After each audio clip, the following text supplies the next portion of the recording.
L'autre impression qui domine en vous regardant, et ça revient dans la bouche de beaucoup de parents, d'enfants aussi, c'est qu'on se donne très peu de temps pour décider.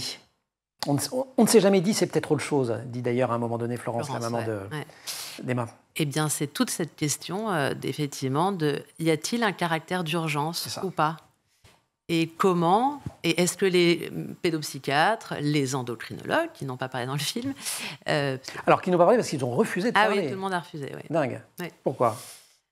Parce que, évidemment, l'hormonothérapie n'est pas prescrite par un pédopsychiatre. Les pédopsychiatres font des orientations, font de l'accompagnement, mais ce n'est pas eux qui prescrivent ces traitements qui peuvent avoir effectivement des effets indésirables, des effets irréversibles. Donc la responsabilité... Si on a une, c'est celle de l'endocrinologue.